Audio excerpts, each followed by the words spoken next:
and tablets and things and phones than it is on desktops. Some convergence and then it diverges, but I'm on an iPad. And everything's good. Don't you have a keyboard on your iPad?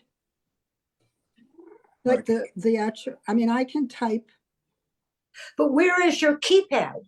It's in the iPad, I think. I mean, I don't know, I mean, my knowledge is pretty limited too, but I do have the capacity to type. I type emails and I can type. Yeah, you're to Word. You have to, if you have a program that you put on it, like Word, and then you could use to type in a document. The keypad has to be attached to the iPad. Well, mine is not attached because I put it on a tripod. I put the iPad on a tripod in order to watch this. You have a different iPad, Margie. What I'm saying is the iPad that I have, it's in the iPad. The keyboard is it's on an app. And if you ask me what an app is, I'm not going to be able to tell you, but I can you can get an app that you can then type on. I have an iPad as well. Margie, I'll offer this to you. Join me at the first Friday coming up at 6:30 or whatever. I'll come in earlier, but I can help you go through this because I'll bring in my iPad and I'll set it up and I'll log in twice. I'll log in through my iPad as well. And that way I can walk you through the interface and show you how to get greater comfort with this. Thank you. We may have to dive into your settings that control the keyboard, because it should be this software on-screen keyboard should be sliding up and disappearing in a relatively useful way. There is a I can go into the top part of my iPad and I see a number of different keys. Yes. Chat. Okay. But the chat only shows me what people are saying. It doesn't show me how to. Okay. Anyway, we'll do it on Yeah. We'll do that. I'll at the very least I'll be there 6:30. But why don't I put my email into chat right now, and I encourage everyone to open chat because we at apps love to respond in constructive ways to each other's efforts in writing. I want to welcome everybody who joined on while we were in the midst of conversation and getting it live on Facebook and everybody. Hi, Don. Hi, Steven. Scott, how are you? Julian, how are you? Hi. Yeah, I'm good. I've got everybody who's in the gallery is part of the open mic. So when I call, tried to put it in as you came in, so we'll keep it that way. Looks like we got a nice little, how many? 6, 7, got 14 readers so far. And we probably will get started in a couple minutes. As long as the poems aren't too long, let's keep it to 4 poems a piece. And then if we have more time, we can always go around a second time.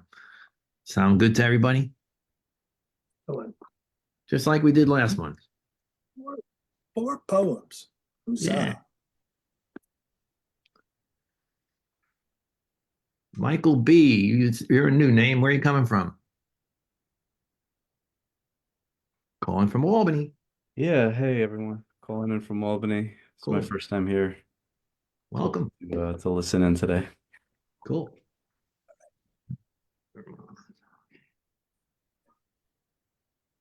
Well, we got folks here from California, Malaysia, New Zealand, Albany. What more can we ask for? Brooklyn.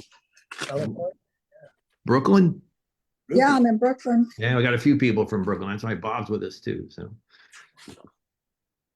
I want to do as a sort of asterisk to what Mike just correctly said, that if someone came here hoping from the way we described Third Thursday and had given themselves over to a precise 9-minute and 53-second delivery, I will personally give up 1 or 2 of my 4 poems to make sure that you have that opportunity tonight, if needs be. We always have that flexibility Yeah, we're flexible that way. because you can do a lot. You can do a 10-minute play if you're prepared to do voices. Let's not get crazy. Mm. All right, give me one moment and I'll be right back and we'll get started.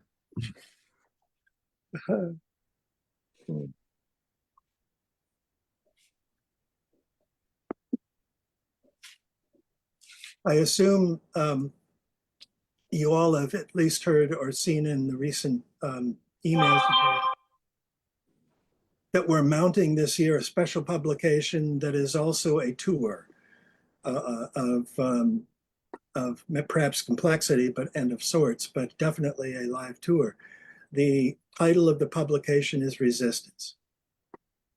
And after that election, I think the title describes itself in the overall. And we're not just looking for people who can write terrific pieces. That will be the criteria for putting you in the publication. But we're looking for also for people who know how to mean every word, every the, and, a, you know, who can live and breathe fire with what they deliver, either quietly or in a complex way, who has compassion and, what do you say? Shall I say, an innovative assertiveness? Anyway, Mike might say more about this, I'm sure he will. And oh, I'm sorry, Don. Yes, absolutely. Share screen when read. I expected that as soon as I saw you come in.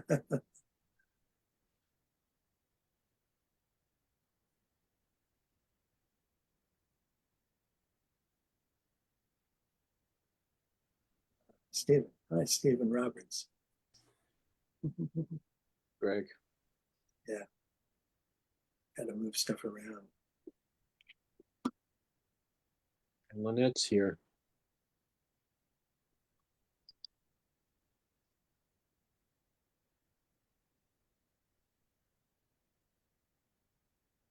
And Maggie and Linette. Hi, Linette. She's in the warmer part of our time zone. It's how I like to think of it. Sort of by proxy, a warm Linette's way. here too. Okay. Water and whites or dark or whatever color sand. Greg, did you see that Laura wants to do a share screen? Oh, Laura. Oh, yes. Yes, for anyone, Laura. Absolutely. No problem. Whichever goes first, if Don or you or Don, I'll just leave it on between and then turn it off. All right, let's get started. I want to welcome everyone to Third Thursday Open Mic. We usually have one feature and then an open mic, but Jackie Craven, due to traveling plans, could not be here tonight. So we'll just do an extended open mic. We'll do a salon, chat with each other, have some fun. I'll be your host, as always. And there's some information. We just launched a brand new CAPS YouTube channel. I put the link up at the beginning of the chat. I'll put it in again. And in January, we start the year off on January 3rd with Roger Aplon, Andrea Deacon, and Bob Heeman, who is here tonight. So let's get started. People still coming in. I'll add Jamie. I think Jamie should be coming in from around Syracuse or something, I think. But we'll see. Ruby, you were here first. You go first.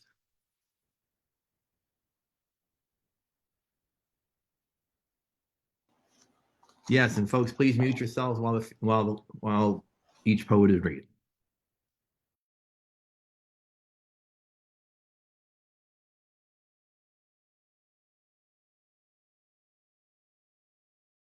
I think I just got. Can you hear me?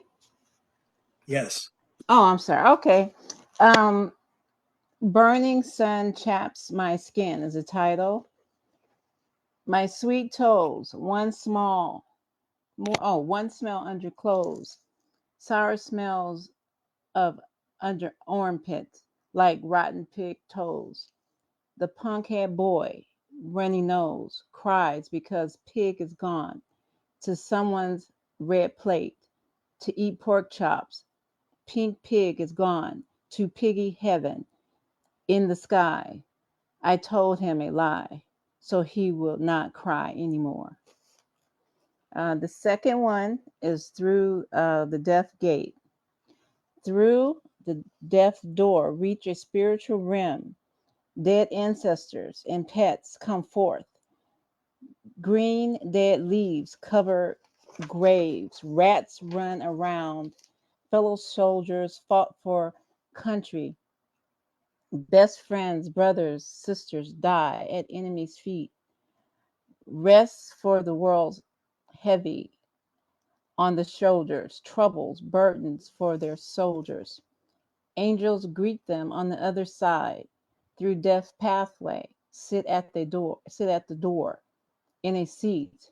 Those living cannot pass. Can I stay one day to see Uncle Joe? I have not seen him in a long time, not since I was 4. Angel said, no, back to the living I must go and take a message of hope and peace. Soldiers witness the violence of war on the day of an end. Through the gate of death, release the soul, the body, as an old suit holds men's flesh. The earth, step out of the place of bondage. Thank you. That's it, Ruby. Thank you. Oh, more. Yeah, come on. You gotta have another one somewhere. Come on. Three Come more. on. Okay, For Christmas. Forgotten Soldier. Forgotten Soldier. Throw his medal in the trash. He lost the 10th job. On the side, the soldier lays in the ash, asleep on his side, head down, sweat-soaked pillows, throbbing head, on a mattress of a friend's dirty floor. Soiled his pants, too tired to get up. Hands bleed, green blood. The color of capitalism. Forgotten war. Start new one to make Start new job to make ends meet. Soldier struggle with his family to buy a house. He fought for a daughter to be a proud citizen. Okay, thank you again. Thank you for joining us, Ruby. It's always great to hear you. Thank you. Wonderful, You're wonderful welcome. lines. Incredible, incredible. Fantastic. Thank you. Margie, will you be joining us?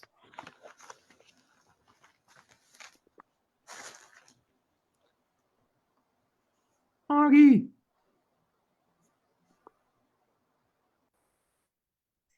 Yes, Go for it. okay. I have such problems with technology. Oh. Okay, this is, I called, this is a prose poem.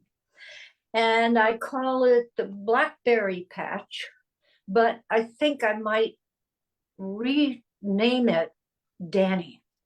That's my brother. At age 12, a year younger is quite a stretch. Danny is 11, and it seems a bit difficult to hold any respect for him, especially when he lights a fire in a blackberry patch.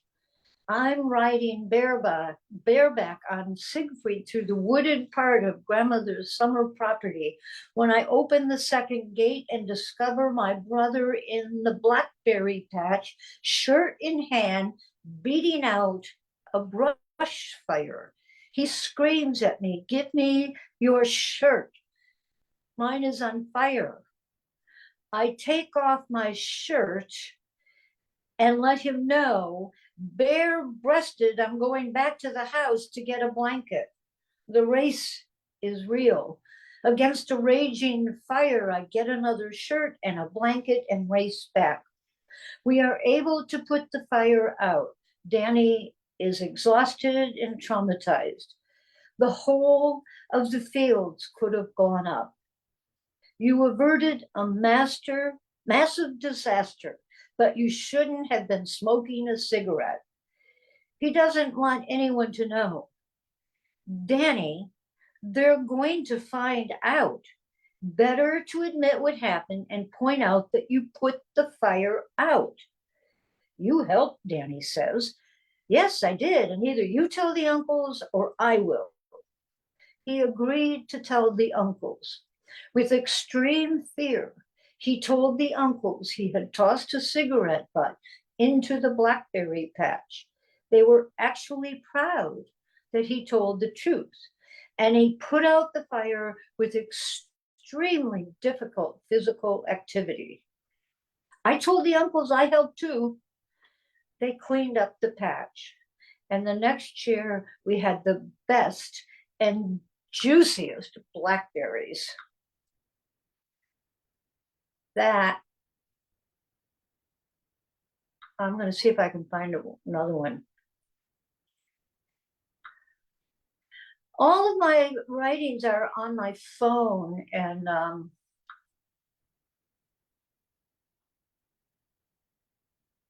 okay. This one doesn't have a title. Winter is here. Hunkering is a thing. Curling down into a down comforter or a pile of soft, woolly, fake cashmere blankets with a book or a video or a YouTube channel on cooking. The natural world is going silent, a sleep time for the flora and the fauna. I say goodbye to the wild wood flowers and the bittersweet berries. I greet the ice and the snow. I dress accordingly. I sometimes trudge. I sometimes have glee in my heart and body because snow hills are a tumbly joy. Snow is soft and rolly. Snow refreshes. It sometimes bites. It sometimes tingles in ways that set up a warning. But that is enough of the cold, cold snow. The warm, warm fire is now here. Thank you. Well done. Thank you, Margie. Yes, Margie. Very captivating. I liked it a lot. Thank you. Yeah, it had a nice roll to it. Laura Daniels, new voice, new face. Come on up. Yes, hi, Mike Hiya. and Greg. I get a lot of your emails, and I saw this one the other day, and I said, "Oh, got to jump on this." Cool. So thank you for hosting. The first poem is called Poem after Sonia Sanchez's poem. I don't know if you're familiar with her. Noontime in New York, eyes hairy with the weight of the world. Two think in clicks. No cliches, whatever. Too tired to care, too tired to sleep. Once I slept like a motherboard, waking up freshly restored specifications. That was before my warranty expired and the factory recall. Can they even find the part? The next one is called Silence Speaks Volumes. After a long day of laundry and cooking, the baby monitor finally falls silent. Pressure I didn't know I was holding releases. Peace descends over the house like a cozy cashmere quilt. Muting the television noise, I unwind into the surround sound of silence. Eyes unplug, shoulders descend, breath expands. The next one is called Anna and Inventory. And this one is after Lauren Russell's Peggy and Inventory, in case anyone's familiar with her work. She wears earplugs and plays a white noise machine to diffuse and quiet the air so she can better hear the thoughts stirring behind her pondering eyes. She has long blonde hair and a curvy figure, both developed and nurtured. She has fingernails short. Oh, she keeps her fingernails short and her toenails polished because that's the perk provided by the shop where they're trimmed. She uses her own expressive words, revisioning for edits, cello for cheery hello, and coincide dance for coincidence. She's not a busybody when she looks out the window, watching. She loves the sound wine makes when it's first poured, glug, glug, glug, because happy sounds should be amplified. She finger waves to little ones who make eye contact on her daily morning walk around Warren Street. She watches for the wren to sing in the warming weather. She wonders if it's the same wren returning each spring. She ruminates on whether it might be his son or brother or best friend. She knows it's a male, looks and sounds the same each year. She speaks low from the belly to get attention. She speaks childlike to shine and lighten the air. She picks up her pen to heel write. She makes sense of her world through words. She writes to let out all that is contained but churning released. And the final poem is called Gentle Grasp. And if I could put in a plug, my first collection was just released. I haven't even gotten the actual book yet. This Gentle Grasp came out from Kelsey Books on Friday the 13th, December 13th. Put a link in I feel chat. very lucky, yes. So this is the title poem, Gentle Grasp.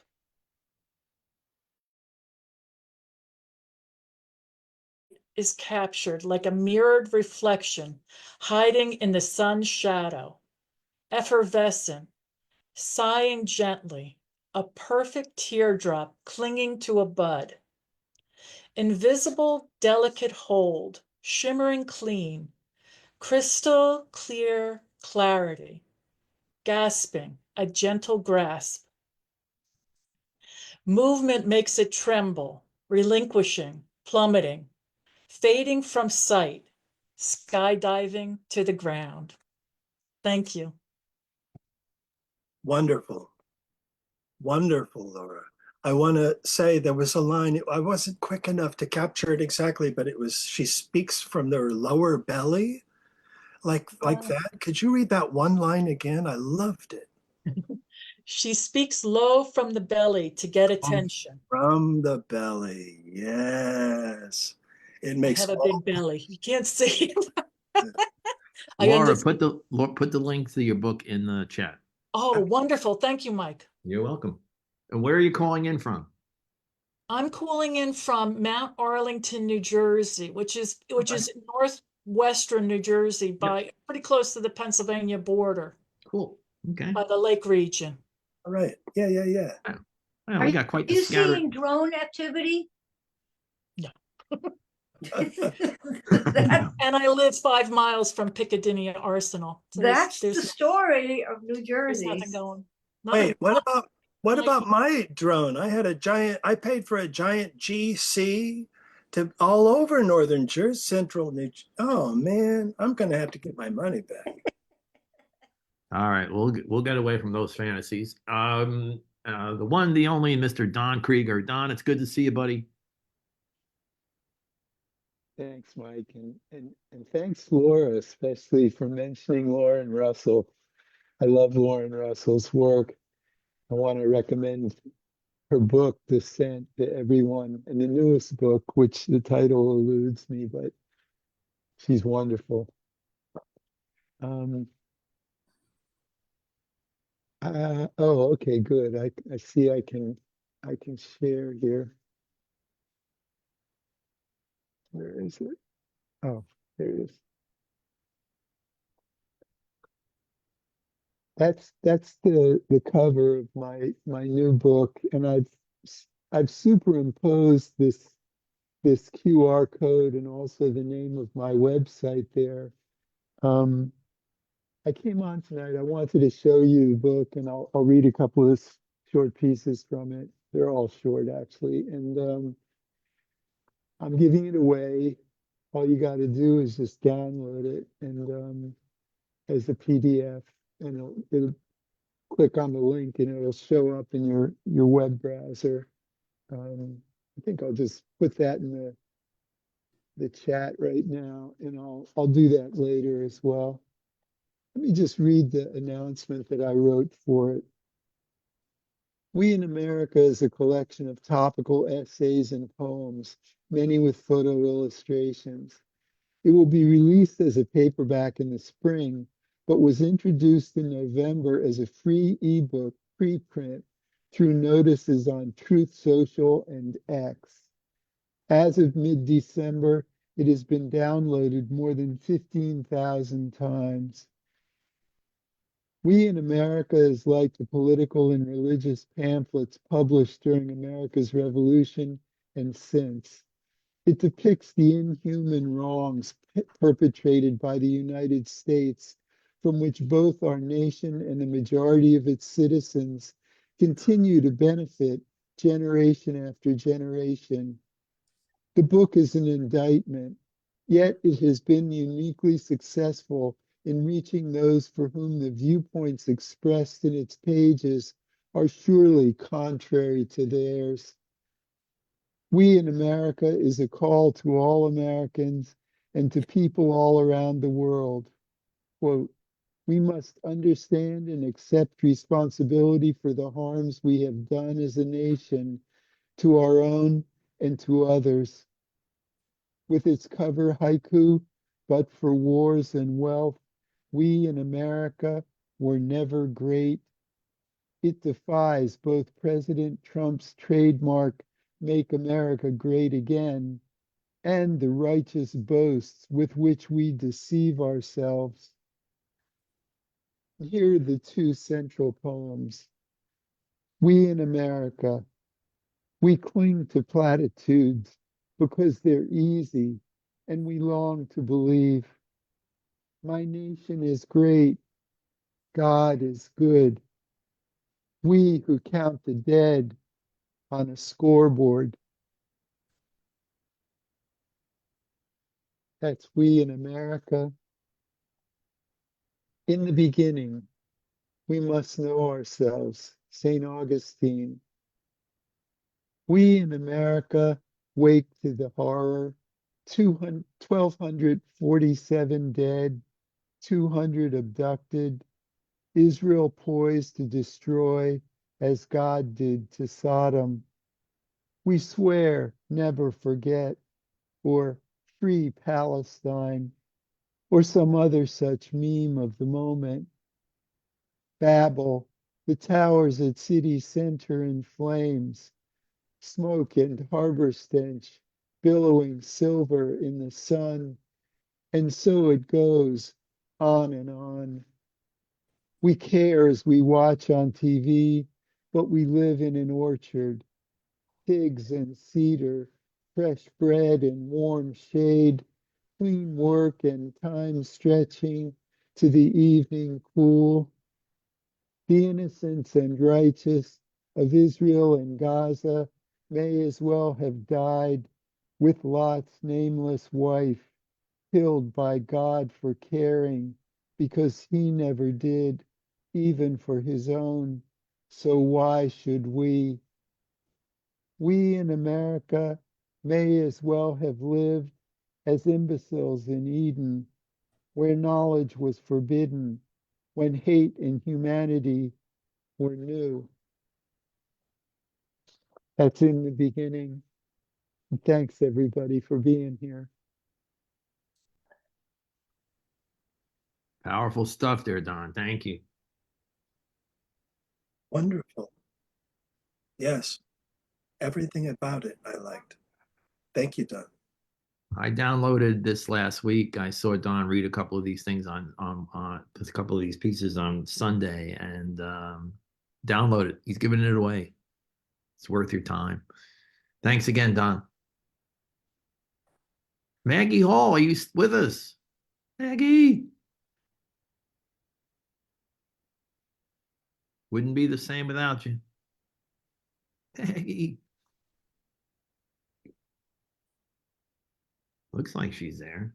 She was having problem with her There she is. audio. Yeah, no, but she was going to try to get a different Wi-Fi spot or something. Maggie, you with us? Did let her in once before, a second time. Yeah, There she is. I'm cutting in and out with sound throughout the whole thing. So, am I cutting out sound with you? No, not right now, not this moment. If you want, why don't you kill the video and just do the sound? That's the thing. That could Okay. minimize your bandwidth on us. Yeah, okay. I'll see if that helps. If at any point it starts cutting out, can you just butt in and let me know? Yep. So you And I'll look stop. Okay. this place. It's Hold like on. a cafe kind of thing. I love the ambiance. We'll miss seeing you. Well, I'll try and just let me know if it cuts out and then I'll turn it off. Okay. I didn't have anything prepared. So I'm just going to waffle a bit. And if I've read this before, can you also butt in and let me know? Okay. Christmas by the Sea. Does that sound familiar? no, not to me. Okay. Christmas by the Sea. Outside, where life is an everlasting spring, it is now winter. Where I live, hot and humid, unforgiving. Succulent plants like pig's eye, beautiful and pink. Insects feeding off flower leaves, berries fallen from neighboring toes, trees. Outside it is dark. Outside it is the dark that comes in. I can see it through the machine cut patterns of an oversized yellow tabletop doily, a makeshift curtain. Moss lays in the cracks of a wall, and Marigold by the gate sleeps under a tree. There is an arm growing through the window of a kitchen, a sole vine breaking from the outside in. An old house next to the yellow gate sings to the tree, and the single vine is reaching through the crack in a brick window. And here by the sea, on the vine, I'm looking down at people as they watch the news, finishing off breakfast. And the man who mutters that he must fix that crack in the window. He's gone now.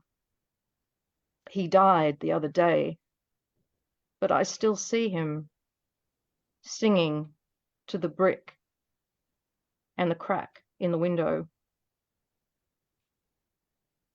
The air in the earth and the fire in the water sing to the hollows of each element breathing.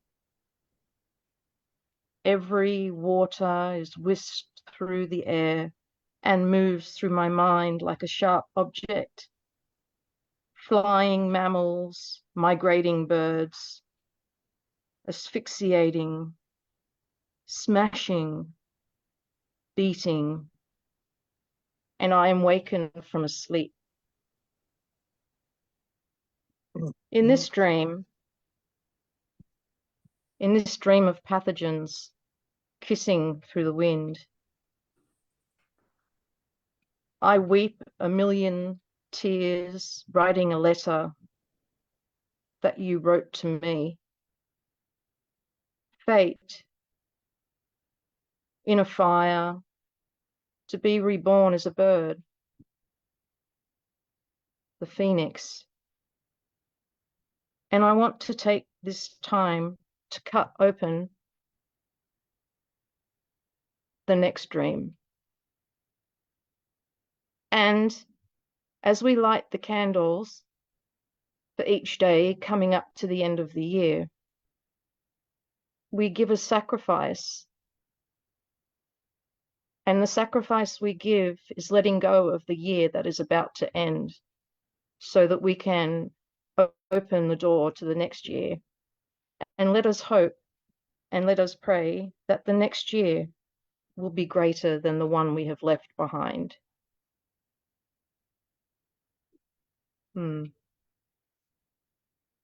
Totally agree about that.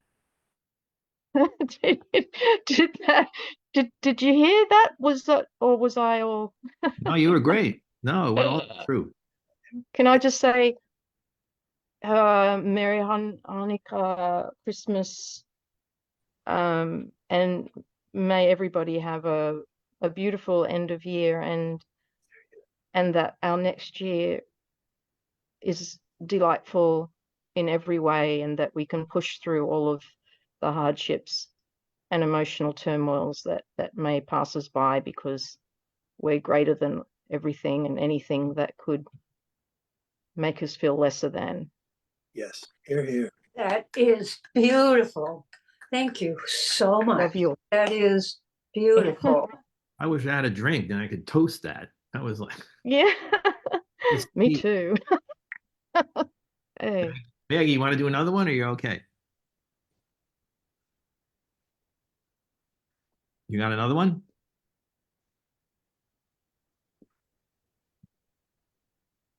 All right. Mickey Y, you're next. I don't know why it says why, but I've been organizing a poetic memoir about my childhood, which was egregious. And most of the poems, I don't think that they're graphic, but they're intense. Most of the stuff I'm reading is stuff that's going to be 3 of the 4 are from this little book. That's okay. So All is okay in there. yeah, I just always feel like, I want people to be prepared that. Appreciate that. So the first poem is called Blue. The man has gnarled fingers, runs the knife around a shell, removes the shimmering gob. Blue lines on his hands scream hardship. I stand transfixed. The man pulls one, then another from the packed ice. Over and over, makes another plateful. When our serving is ready, a dozen little necks, we sit at a booth. Father talks about his sorrows, how he suffers in the marriage, misunderstood, unfairly blamed, as if I am the other woman, not his child of 7, frozen. And I live in that disconnected space for a couple of decades, till I tied 2 duffel bags on the roof rack, and Lisa dog smiling in the back seat, drive my blue VW Bug cross country, the Canadian route. And the second one is called That Kind of Love, after reading a poem by Rumi. In the garden of my heart, well past spring, almost winter, young love no longer in the driver's seat. Yet a man I've kissed only once in the past 40 years calls me out of the blue, just to hear my voice, he says. When he was little and figuring stuff out, my grandson asked, was I his grandma? I told him, yes, I belonged to him.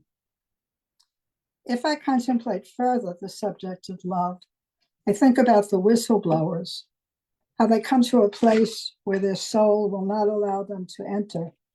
That kind of love should be called the developmental task of aging. And this poem is called 4 Lousy Children. My mother took to her bed cursed with 4 lousy children, a husband exploding each midnight. Not the princess story she expected. When the swearing subsided, he'd storm into his sleeping son's bedroom, scream at them for an hour. Still unable to empty his rage, he'd turn on the light in my room, continue his tirade. She said it was all our fault. In the morning, we hunted in cabinets for dry cereal, crackers, maybe a box of raisins. We searched the hamper for what to wear. I don't recall an instant I loved either one wholehearted. Father died in 1998. Mother just short of 100. She gave uninvited parenting advice. Never fight with your spouse in front of the kids. Buy them each their own toothbrush. Sometimes the apple falls far from the tree. We are none of us crazy or criminal. As a mom, I use love for my frame of reference. Wound not always becomes assailant. And the last one is called nature. I thought my family's violence was a secret shame, evidence of my own defects. Imagined I'd end alone or sullen nomad. I suppose misery could be my companion. And maybe what mother said was true, that I just liked to be unhappy.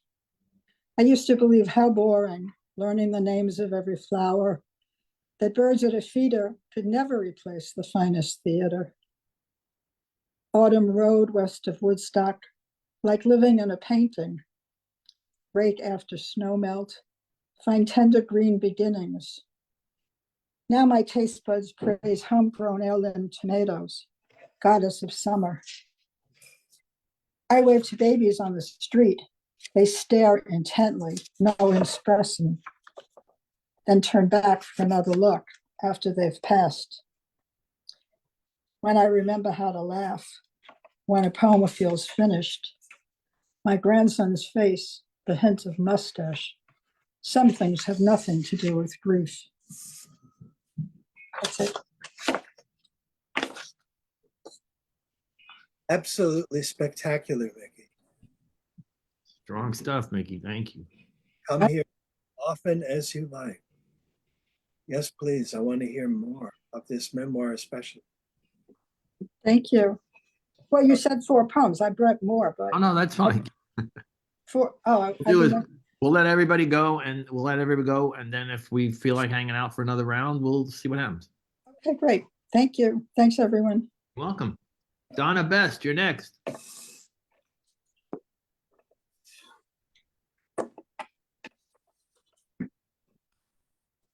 Thanks, Mike. I'm not reading. Where are you coming in from, Donna? Australia. Ah, okay. Well, welcome. Thanks, Mike. Bob Heeman, you're next. Bob will be our 3rd feature next on January 3rd. So if you can join us, please do. He's going to give us a little sneak preview. Bob, you're up.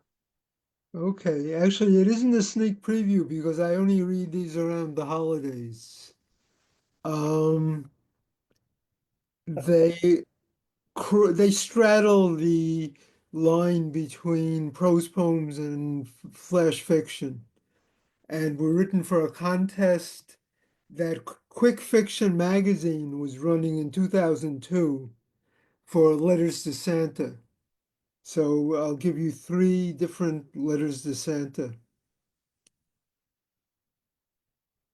Dear Santa, the air has changed and the buildings are starting to burn. The animals are gone and the children are drawn in a pencil that is far too thick. Dear Santa, I'm hurrying towards you right now, but my chains will not allow me to leave the room. I know you have something in your sack for me. If you leave it with the border guard, I will come and meet him. They tell me that you continue to eat well. I have not been brought food since the snows left. Santa, remember me, I plead with you. Allow me to enter your kingdom. I'm good with my hands and have made many toys for the children in the village. Santa, understand it. I will not bother you again. I have asked them to send you my skeleton so you can carve it into dice for the children. In that way, they can discover the uncertainty of the chance that controls us all.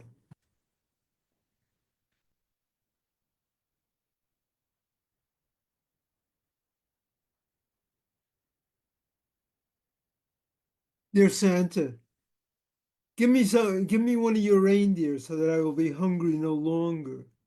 Give me a road to walk and a woman to accompany me.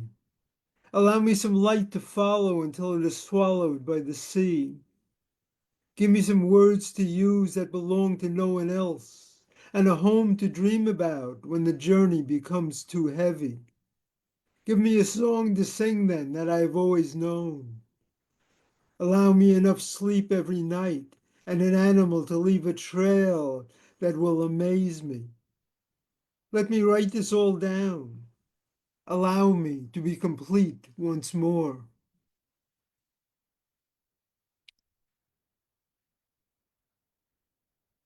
And this is a third. Dear S, I met last week with our fellow conjurers, and they asked me to send you this message. They've watched you ever since you abandoned our laboratory to take up residence in the land of ice. They understand that you perform simpler magics now, magics that enable your sleigh to move faster than the light itself, magics that allow your own corpulent self to descend any chimney, no matter how small or convoluted. The joy and hope you bring to so many cannot be denied, yet these are difficult times, and it is obvious that greater magics may soon be needed to save all that we find familiar or comforting. I'm setting out through the North Forest to try and find you. There's information that I need to share that I cannot trust to any letter. I will search first around the ice folds where we parted many years ago. If you can, meet me there and bring along the book the Master gave you so many years ago. It will be needed. Some of its knowledge can be found nowhere else. Until then, my friend, beware of the dark shadows that spread across your mind. They are not what you think. Thank you. Whoa. Wow, great, Bob. Thanks. I'm Hey, not- Mike, can I say a word about resistance at this moment? Yeah, go for it. It's just a brief 30 seconds. The energy of what you just read and what some of the allusions there, allusions, I mean to say, um, are made me think that everyone needs to know this year's publishing project is also a tour. It can be done in part through Zoom. But we expect it to be live. A motley crew, traveling group of folks who are willing to perform their own works on the theme of the year, which is resistance. And thus endeth the CAPS PSA. We will be sending out information about submissions for that. And I hope to see a lot of powerful political poetry. Couldn't have said it better myself. Thanks, Greg. Yeah, it's going to be like kind of like Rolling Thunder Review. It's going to be a book, a record, a live performance. It's going to be everything. But we're still figuring it out, but we're going to get it done. So those poems, Bob, thank you for that. That was some strong stuff. If I was Santa, I wouldn't show my face in town. Be honest with you, man. No way. Stephen Roberts, you're next. Okay. All right. Well, I have a few depressing poems for you. So, all right. Start off with sex. Maybe I shouldn't think of it at all and occupy my mind by watching golf while sublimating my desire by noshing crisps and swilling Coke. But the recollection of what it meant to be a lime still tart and full of juice emits a faint but persistent yawp that protests any armistice between sagging flesh and youthful sport. I am like a pet licking an empty bowl, searching for more of what once was, but now is gone, some half-remembered treat. Still, I am unwilling to forgo the hope of one last tryst between the sheets. And this next one is called Afternoon Delight. It's the post-meridian that blued the most, the long, slow slide into slanted light, slipping in through slotted shades in some tatty motel off the Palisades. Nothing more empty than a loveless fuck enacted out of boredom or revenge. Completion brings no solace or relief, but does adjourn a reckoning of grief. Something has been accomplished in that room. To commemorate, a cigarette is shared, while thoughts are elsewhere, preparing lies, reaching another moral compromise. Outside, the traffic argues with itself, but is drowned by the AC's thrumming buzz. The couple watch themselves in mirrored ceiling, smoking, apart, inured to feeling. And this next one is called Origin Story. When you called at midnight, crying, you seemed surprised that I was up. But it was the third time you called in an hour, so it was difficult for me to sleep, as it was for you with your unpleasant roommate and the indifferent aides who would not change your diaper.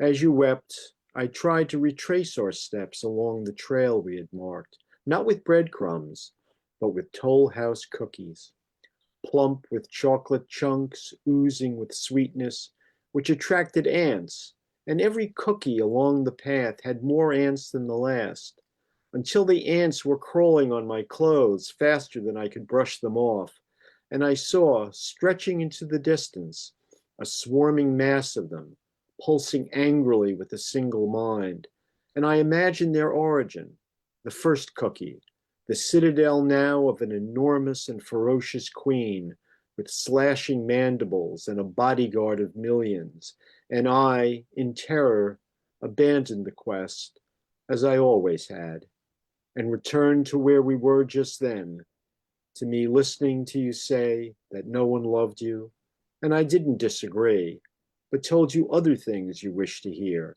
that you would walk again, that someday you'd be home, and that the cat still remembered you.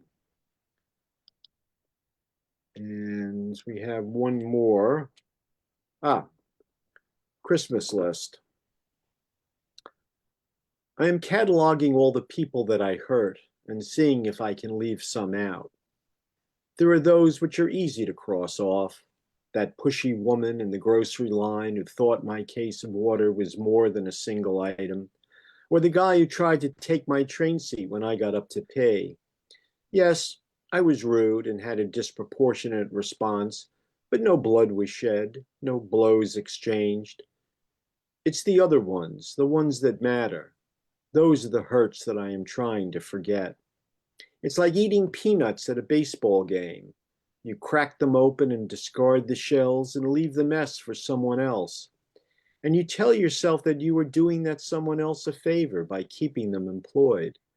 And I tell myself the same about those other people, the ones whose names I am trying to forget, that there are others who will help them now, new lovers, spouses, maybe a caring therapist or two. And I tell myself it is not my job to make things right. I have problems of my own. I am feeling bad enough. All right, thank you. Whoa, I hope we do a second round because I got to hear more. That was awesome, Stephen. Thank you. Yes. Huge applause. Yes. And I want to remind everybody, please feel free to use the chat because it looks like it's just me and Greg using it. And you got a couple of folks in there. Jamie's in there and Linette's in there. But please, if you I have a couple of thoughts on the first poem. go for it. I'm 75. I don't have the same concern about sexual activity that first poem talked about. I don't think you have any problem. I think you could probably be quite a wonderful lover. Just saying, and I'm like someone out there in the universe. Well, that's encouraging, I guess. That is encouraging, yes. Yeah, you're good looking, you're smart, you're intelligent. Yes, yes, yes. I say yes to all that. Fine crafter when it comes to your poetry. Your poetry has just the right little touch of surgery here and there and here and there, and on the right issues. Yeah, and we're noticing, or I'm noticing, I should say. Yeah. Yeah, that was some great stuff. Thank you, Stephen. Thanks. Hopefully we get to go around another round, even if it's just one poem piece. Scott Norman Rosenthal, you're up, buddy. All right, I'm going to try to share screen here. Let's see. It should be available. Is it showing up? It started. Yes, now it is. It's It your is. office environment, but the majority of the screen is your poem. I see. Okay, I got back. I'm trying to find it myself now. Oh, wait a minute. Oh, all right, here we are. This is my only attempt. Oh, wait a minute. Wait a minute.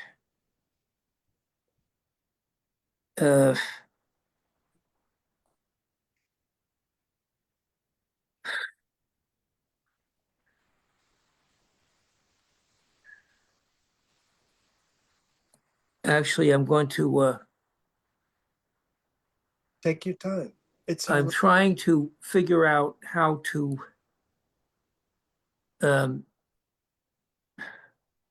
do you want to unshare and then share? Yes, but I can't get to the unshare command.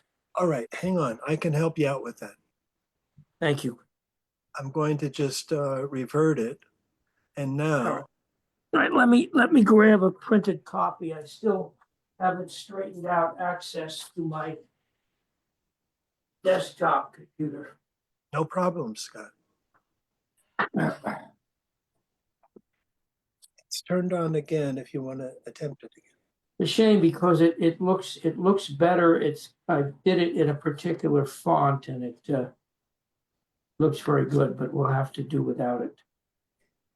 Okay. This is my only attempt, at least to date, of an erotic poem to do an erotic poem. Yuletide Passion, 2008. For Jersey Witch and for Michelle 0428.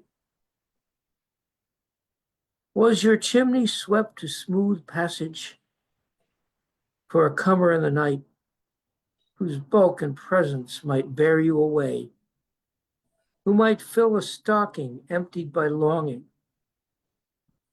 and in a vessel propelled on roaring wind, drawn by wild, musky reindeer, carry you to the moon, through crevices lined with strange sand, lit by desire, cooled with tears. Would you cry for children born too soon? Would you seek old memories, forgotten spaces, vanished times?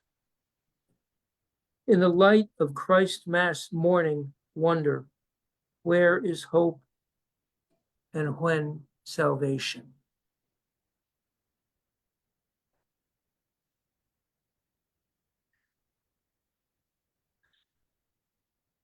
See what else I can dig out here. Well, that's The Malingerer Goes to the Movies, which I've recited so many times. This is Prayer Over War in the Mideast for Maurice Bishop and Milton Rosenthal. 1. The hearts of people shine like jewels. Wind winds through sand dunes, out across waters, into cheap restaurants in South Jersey, in the US. 2. All notes ring false, which deny that the crops must grow. All words deceive that do not heal. Children crying in the night for sleep.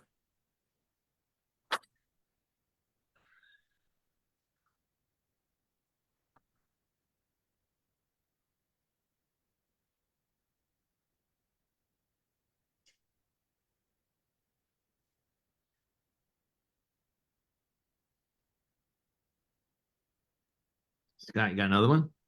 Yeah. I'll do this one and then I'll give some time to other people. City Poem, Autumn 1990, for Tim Dunn and Diane Cole. 1.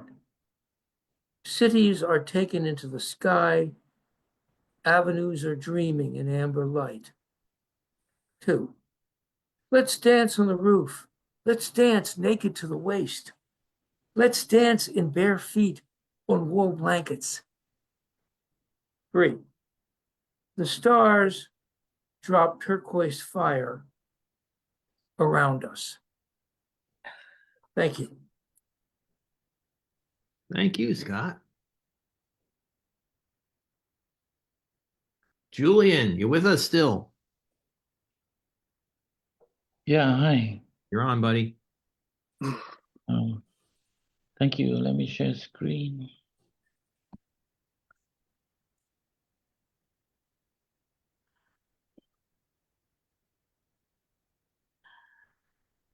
Three poems.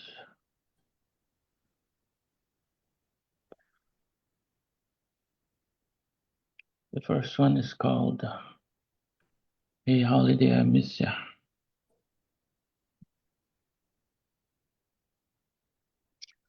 Hey Holiday, I miss ya.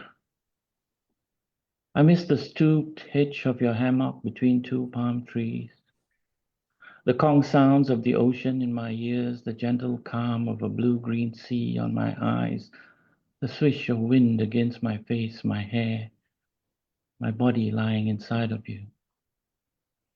I miss the O of your boarding bridge, like entering a time tunnel, the heavy weight of routines and deadlines and endless back-to-back Zoom calls of my tired shoulders peeking out of a porthole instead at pastel blue skies, leaving all my yesterdays behind, like so many gray clouds to be somewhere else for a quick scenery change, a getaway, any place, anywhere but here. I miss the L of your high back chair in a resort restaurant being led to it like a VIP, and your waiter pulling it out to seat me as if it was a throne, and I about to dine on oysters and lobster and caviar and chilled wine. I miss the I of your island, the silent S for serenity, as if when I land on your shores, you are announcing my arrival, beckoning me to come cuddle in your lap, your high thread count sheets, your soft goose down pillows, your cozy comforter, your scented long tubs, your sea view balcony, all yours. I miss the D of upturned smiles, the stewardess, the doorman, the receptionist, the concierge, the waitress, the poolside barman, the towel boy. No matter how practiced the greetings are, just the act of making me feel welcomed in a new, fresh, minty, silky retreat to be feted and cared for, as if I was a somebody, not just anybody. I miss the A of your steeple or church or temple, the obelisks of human endeavor from centuries past, structures that are phallic and sturdy architecture to strain necks and stand back in awe of, hand-hewn historical monuments erected to reach for the sky gods and transcend time. I miss the Y of standing on a hillside, a cliff, the topmost part of a track, arms akimbo, admiring the sunset or sunrise, or just the misty mountainous landscape, the expanse of the horizon, taking it all in, then screaming out loud, yes, I love you, Earth. I love your beauty, your very nature, your mystery, every curvaceous contour, every leaf on your canopied trees, every grain of wet sand squishing between my toes, every wave smacking me like lips, all your warm waters enveloping me in a full body massage, all the heat, humidity, and intensity pulsating within every pore, lifting me higher and higher to a level of beyond this plane, a brief momentary ascendance, only to gratefully and gracefully nuzzle against the neck of your heavens. I miss you, Holiday. I really, really miss you. Thank you. Book lover. I could be the book you so wanted that you saved all month to buy and finally got a hold of. How you savored me in your soft hand, smelled my freshness, the subtle hint of warm vanilla, my woody undertone. How you fondled my dust jacket, then removed it, lay your smooth fingers on my engraved spine that first time you turned the first page. All curled up to a cozy night of reading, back against firm wall, blanket up to waist, and the habit you picked up, where you placed your finger in your mouth, light saliva on index to turn the corner of each page, its wetness lingering like a half-remembered kiss, crisp, moist, and tender, lips quivering, eyes enthralled, how your irises glided from side to side, bright twin orbs dilating, picking up cues in the story, stroking your imagination, warming up to the intrigue, adrenaline rising each end chapter, another cliffhanger, words begging you to go on and not stop. Please don't stop. How you would be seduced by the characters, even begin to love them, their mannerisms, idiosyncrasies, dress them prettier in your mind's eye. How you could relate to one's brazen attitude, another's sarcasm, be annoyed at another's naivete, adopt them as your own with curious wonder. Be suspicious of the too obvious villain, the red herrings, the heroine's savvy, sharp thoughts melding with yours, wishing you were a writer too. How you could weave words together, dream up plots, entwine form just like her, and be a bestseller, famous, beloved, and signing autographs at launches, caviting with the literati, clinking champagne glasses on a yacht, moonlit backdrop, and another author spies you from afar, eyes locking across the room, a mutual yearning and a sensual promise of a night you will never forget, rising to a climax as your eyelids flutter and slowly shut, as I, the book, slides off your hands and lands contentedly, placid, spent in a soft, gentle thud on the floor. Thank you. And the last one is called The Air We Breathe. Why do you avert the gaze of my people when you can still hear them breathing? Do you not breathe the same air? Think of the air between the pleading mouth and the unreceptive ear. The air that tickles the eyelid before the blink and the trickling tear. The air between the firm handshake and the limp one. The air sucked in and blown out as a sigh, a grunt, a snort. The air in an intentional cough. Think of the airs you put on, apathetic, arrogant, condescending. Do you not breathe the same air? Think of the air swallowed in shallower and shallower breaths just before sleep that never comes. Air now compressed in white knuckle grips.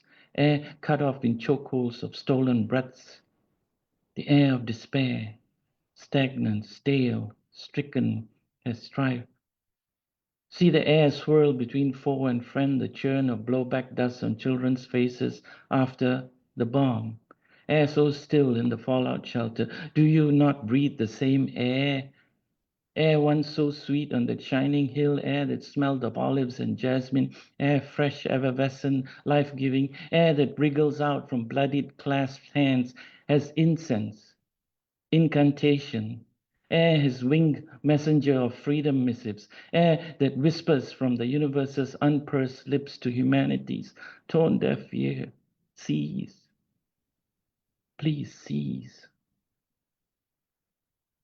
Thank you. Monumental, Julie. Spectacular. This is Greg Correll. If you ever want a blurb for a book or a chapbook, I'll put my email in the chat right now. It would be my honor to write a blurb for you. And I also want to say that on March 7th, the first Friday, Julian will be one of our third features on that Friday with Joanne DeCigibus and Thomas Festa. So if you can join us, please. You just had a sneak preview of what Julian does, and no one does it quite like he does. So Julian, thank you, buddy. That was lovely. Come on, there's got to be a few more voices out there that want to say a few kind words. Come on.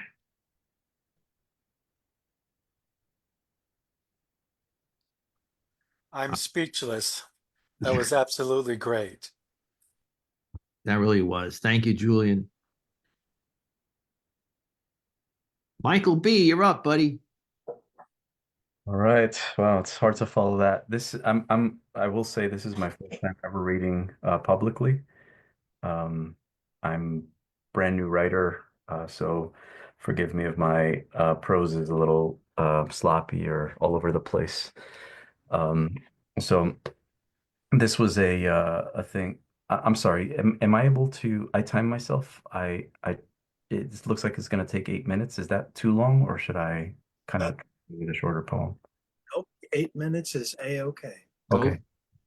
So this was what I was drawing to help me it kind of drew some things, but it's kind of a play because I was in the military, and the whole thing that a lot of us New Yorkers are familiar with is the never forget, but it's a play on that. It's kind of the never die and forget hard. Yeah. So that's what I wanted to show before I read my poem. All right, a kid from Queens. All right, here we go. So this is based on the poem Where I'm From by George Ella Lyon, in memory of Andres Molineros. Boulevard of Death and Life. I'm from the city of many tribes, tongues, and nations, where bronze elk statues watch over the city at night. I'm from a city with a park named after a meadow, where metal globes watch over children playing in the summer water sprinklers. A city where radio stations like La Mega and Hot 97 play salsa, merengue, and hip hop through souped-up hoopties with chrome rims and country flags on car hoods. Excuse me. A city where nail salons, butchers, and pharmacies prescribe wellness and community. A city where people from all nations live in a pot that does not melt because one language is rarely spoken. Where neighbors don't speak each other's languages but say I love you through their eyes. I'm from a generation of Colombian and Ecuadorian immigrants that left neighborhoods with cartels and violence. Rivers and drunk drivers that stole the lives of children who would have been uncles and aunts I never met. I'm from generations of peoples with cultures wiped out, half Spaniard, half native mestizos, where campaigns bleached and devoured cultures of Quichua, Aymara, and Muiscas to produce people proud of their mestizaje, many who work, live, and dance to remember, while some dance to forget. I'm from What Are You, as my skin allows me to move through different communities. Ethnically ambiguous allows me to go into different neighborhoods, where Latin kids call me Chino and Italian kids call me Pretty Boy. I'm from a neighborhood where I'm taught that color equals pain and that Greek, Italian, Irish, and Korean neighborhoods are the places my family needed to strive towards someday. A strive towards white picket fences with neighbors that were taught and learned how to paint. I'm from a boulevard where cars speed and crash, where mothers worry if their children can cross the treacherous river of cars, only to be driven to school with a van tagged with graffiti while I try to slide into the floor, like slime on a seat trying to ooze its way out of its own skin. I'm from a neighborhood with a pizza shop named Gino's that enticed any child's stomach. Food spots where the best food had 99-cent egg rolls and chicken made for generals. Supermarkets with the smell of day-old rice and filled with live fish like aquariums. I'm from a city with parks and neighborhoods under elevated trains, filled with food like arepas, churros, green mangoes, and raspados. I'm from neighborhoods like La 82, where people could take both formal ESL and informal SSL, Spanish as a second language, classes, and where La Roosevelt, not Roosevelt Avenue, runs along the train line that takes you to many different worlds. I'm from a place where a kid can walk to the corner store with $2, play arcades like Street Fighter, buy salty chips called Dipsy Doodles, and drink quarter waters until their tongues are red. I'm from a place where I can hop turnstiles and take metal subways and trains to India, the Caribbean, the Pacific Islands, and Southeast Asia, where you can see underground street dwellers and preachers trying to convey meaning through their words. I'm from a city where young kids ride bicycles like race horses yearning to run free along fields of concrete. From a place where bikes can jump off makeshift ramps, where bikes can get stolen while playing arcades, or young riders can hit cars with only fellow children to help. I'm from a block where kids play football and basketball in the street only to hear someone yell "car" as a break that lets our small lungs catch our breath. I'm from a place where children hop fences through backyards like Olympic hurdlers racing for gold as neighbors yell at them for stepping over rose bushes. I'm from a place where kids can watch shows and movies as a way to escape to a different world, where fresh princes and full houses let us be in families where we feel safe and seen and where family matters. I'm from neighborhoods where teens play CeeLo in apartment building hallways, hoping for a chance to make some money and buy trading cards, cards that tell them they can be worth more than they are today. Yo, let's buy trading cards or comic books that can increase in value, and maybe someday we can get out of this place. Somewhere in California where we can buy houses, homes where daddies don't hurt mommies and kids can be children. I'm from a place where grassy parking lots with wooden fences let children become wrestling heroes, soaring from top ropes like eagles that still don't know they're born to fly. A place with corner telephone payphones that let a child talk to someone who hears them, providing a listening ear to a child expected to be strong for his mother and brother and father, while two brothers waiting for him under the tree in the grassy parking lot. Show him he doesn't need to be the hero today. I'm from a place where uniforms are required to attend school, a city where Catholic schools charge monthly fees for subpar educations, while Irish nuns that tower and intimidate brown kids like me, like Marine drill instructors in an island called Paris. I'm from a neighborhood where churches speak the language of angels, with teens dressed in suits as black as the hair on our heads, while outsiders like me in jeans baggy don't dress up for the judges or let the messages get to my head. I'm from family parties where cumbia, salsa, and Mexican rancheras are mixed with the smell of empanadas picadas, yapingachos, and pollo asado with Corona. I'm from family birthdays where the loud music lets me relax, as I know parties mean no violence today, where poker is played and money's exchanged, while mothers and aunties enjoy each other's companies. I'm from family parties where uncles cry when they drink too much aguardiente, as the truth serum tries to tell stories that were never told. I'm from the barrio where teens play handball and basketball, where queens and kings call Latin wear garments of black and yellow gold, where children from a nation of Zulus don beads and shades of black, green, and red, a place where corner stores sell drinks placed inside brown bags, and children are done drinking by age 21.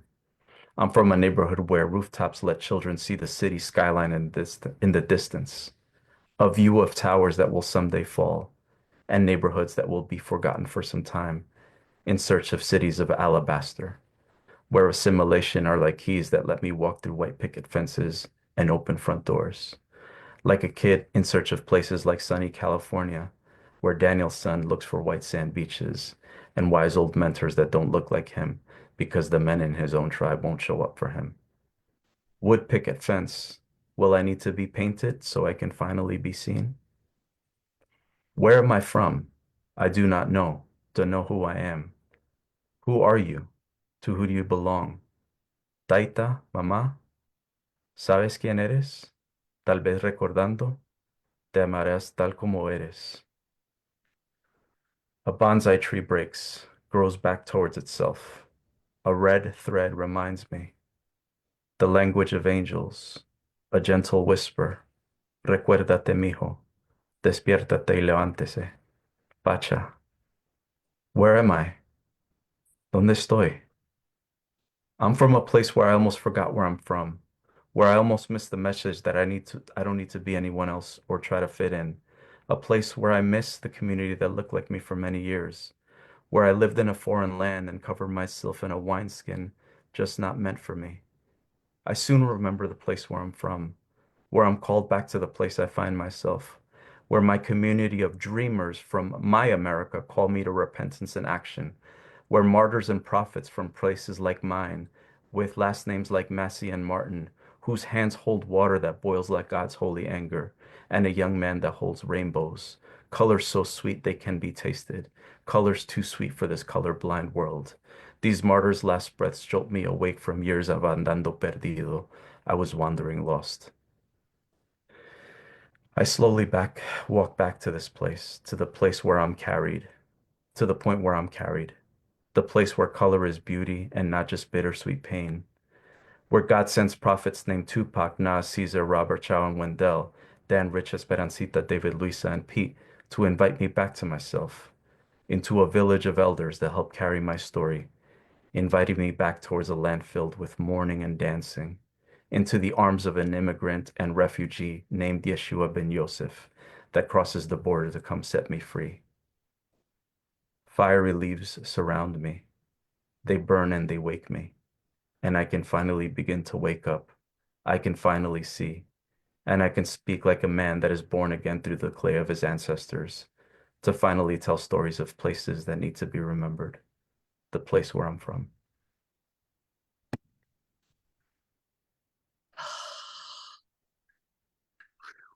If that was your first reading, I'm glad we were part. Ferocious and literary and gorgeous and plain spoken and full of wonderful lines and intensity. We sometimes say to people at CAPS, it says so on our website, to just mean every word you say. You certainly did. I don't know about other people, but I was mesmerized. Yeah. It was incredibly beautiful. Incredibly beautiful. Thank you. Michael, that was awesome. I'm glad we could be your first place. And hopefully we'll be your second, third, fourth, fifth, and however many. Thank you, Michael. Do you have another one? You want to do one more, or you got a shorter one? I have a short one, actually. Go for it. Sure. Okay.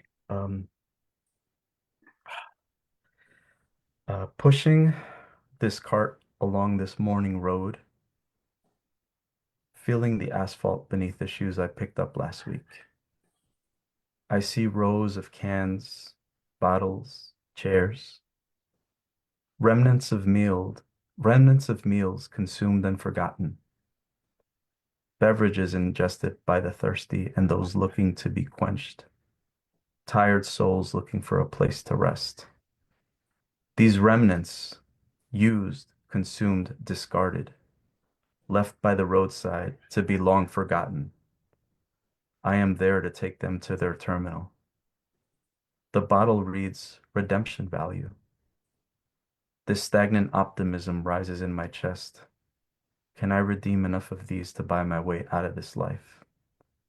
One where I can find my own redemption value instead of tossed and forgotten.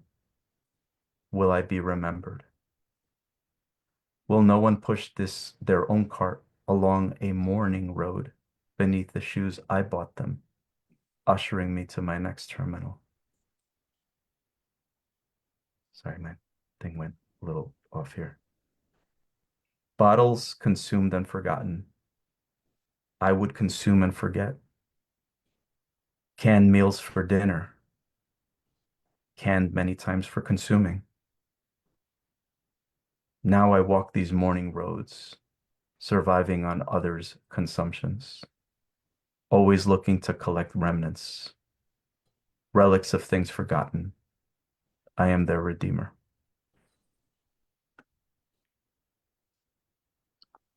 Well done. Thank you. Well, You know, Albany has a pretty active poetry scene up there, right? Yeah, I was Googling it, so I was hoping to. I mean, this is what came up when I Googled something. So Okay, that's cool. But Albany has got some great things going on. I can't figure them. I don't know, but just look up Albany Poets or Hudson Valley Writers Guild or whatever they're calling themselves now, and there's a million different things. If I can find the link, I'll put it in the chat. You can check it out. thank you, Cafe Mike. Lena, Lena, Cafe Lena is one Yes, place. Cafe Lean. Yeah, right there in Saratoga. Yep. Okay, I'll look that up. Thank you so much, folks. One of our favorite people, Linette Rabsatt, you're up. Good evening, everyone. Hoping that you guys are doing well. It's been very inspiring thus far. My first piece is called Dark Snowman. A dark figure on a bright, snowy night, a stark contrast, one that fills me with fright. Blank, chilly stare, magenta eyes, missing nose bridge, a permanent frown, brows of grimace. A dark figure hiding in the light, impaled vision, the moon is green tonight. Foreboding stance, lankily framed, dirt-laced appendages, petrified paunch, geckoed epidermis. A dark figure hurts my eyesight, dark intentions, a plague or a blight, swamp-like breath, incoherent moans, uncanny gestures, unsettled treading, frog-like baritone, a dark figure darkening the snow's white, unhinged feelings of such a disturbing sight. That's my first piece. The second piece is something I had some fun with. It's called Pack Mentality. And I guess you guys would tell me, you'll put in the comments at the end what you think I'm really talking about. You'd never tickle a prickle or be rude to an obstinacy. You'll shiver if you see a quiver, remove the blockade for the parade. Who does transactions with a business or asks a cry to cackle? Who'd throw albumin at a yoke or be too haughty to hunt with the pride? Bet you don't dance with a Roomba or take your illness to a fever. Could you walk up the hill with a descent or be lazy unlike a labor? Willing to fly with a kettle or wear black with a stand? Maybe tether the leash or ask the tower to lay down. You can't quiet the sounder or be brave with the cowardice. Don't play with the shadows. The garden hates the clouds. You can't be blind to the gaze or get dragged by the string. We may do better with the richness in the parliament of fowls. And the last piece, it's, the end of the year. So this one is called Another Year. 2024, another year. Frightening revelations, crazy speculations, AI dissertations, money complications, fake representation, inadequate compensation, exploding vexation. Another year, 2025. Expect no different. Just don't stay complacent, repeating same yet content, willingly giving consent, sitting and being reverent while indulging the indecent who disrespect the innocent, supporting the violent, kissing the tails of the prominent. Every year is your year. Be fair, love and care. Try to share. Get relationships repaired. Live life as just another year. Thank you. Thank you, Linette. Always uplifting. between the poetry and the smile, how do how do you not get it? Thank you, Linette. Jamie Fedele, you're up. And if I mispronounce your last name, let me know. It's Fideli. Close enough. Hey. Okay. I'll read a few.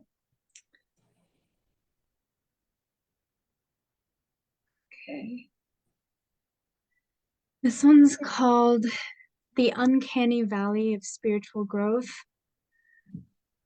The self strides on a stout mare low to the ground as not to appear high maintenance. She slips in and out of the shadows as not to stand in the way of the sun. The self would like to be big someday and then obsolete. Like the canopy of mountains ahead erect, so confident in their magnitude. The self is sediment, compressed and tossed around downstream, afraid to make waves, to be too roaring, too much for the bank of the river. In the shallows of the water calm, while dreaming of the noisiness of the rapids. The self asks, what would it feel like to step into bigness, to not be chosen but to choose yourself, authentically arriving at the welcome mat of more instead of begging at the door of less. Empowerment is the removal of barrier between self and authentic expression, not needing validation or approval to create effortlessly, standing confidently by. At the top of the lip of that valley, looking down behind and below, how lazy the river, how barren the mountain. All right. This one's called Blood. Born, bled, and bottled, tied by fluid, by cord. Even when nothing aligns, you run parallel to them for the rest of your life, in footsteps, in tracks of mud and snow, in the way you ask for validation, in the pitch when you raise your voice. Overlaid is theirs, louder, heart beating irregular, shame lapping sideways over the boat you tried to keep flat and steady on the water. No matter the crutch, there is an emblem that represents you, shaped like a shadow, stretched long. Memories you will try to forget resurface around that one table amidst company you never met, who were there before you, somehow, always. Okay, and then I want to read this poem I wrote the other day. I guess it's kind of a work in progress. I like it. This is a tub poem. It's called Immersion. Immersion.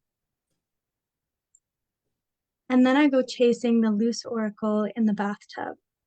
It is crimson like old blood. I go to war. Everything I fight after slips through my fingers. On conquest, I cut my hands around the intruder. Narrowly, it passes through the barrier from water to land.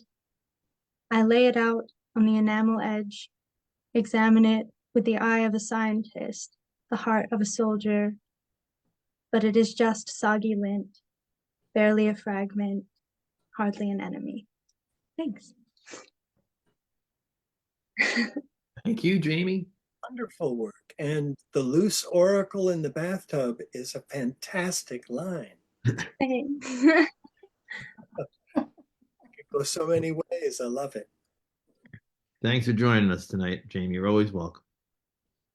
We got a special treat coming up. Gregory, Seth Harris, you're up, buddy. Hi, everyone. It's been a long time. I happen to be in a writers group that meets an hour after this starts, so I tend to be there, but I'm here tonight. I'm just going to read one. I was trying to describe this poem to some people last night. It's meant to simulate the motions of the ocean.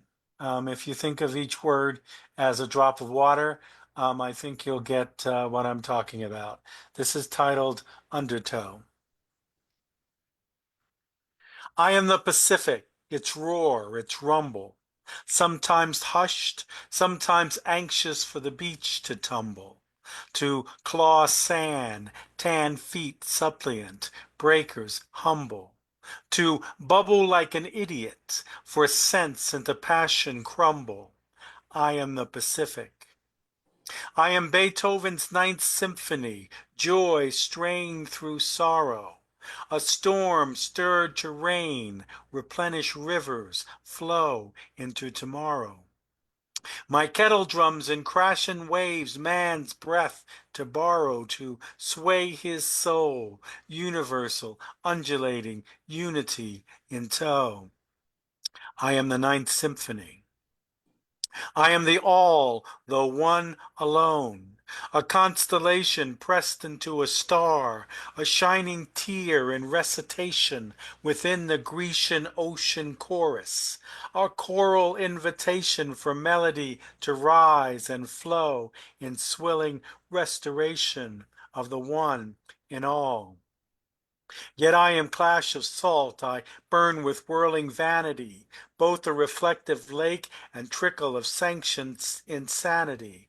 The slap at shored rock, the lichen on stony beached humanity. I am the clash.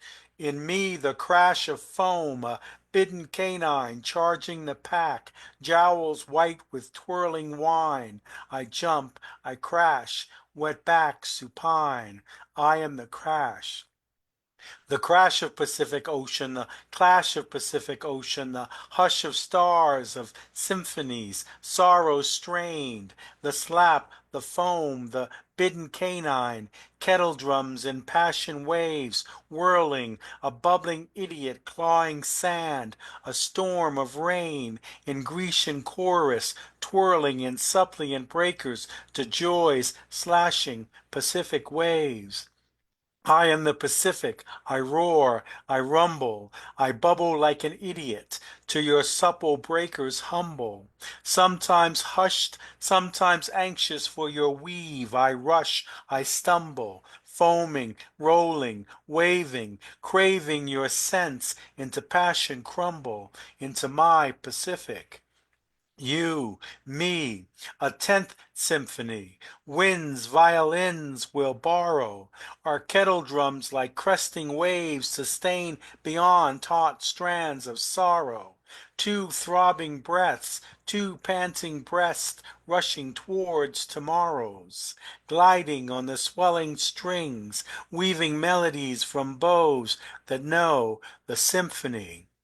You, me, the all in one, humanity and restoration, our tears shining, two stars astride the constellation, two voices, one chorus, one chord, one soul in recitation, in harmony to rise and roll, our cymbals crash in invitation to flow with one and all.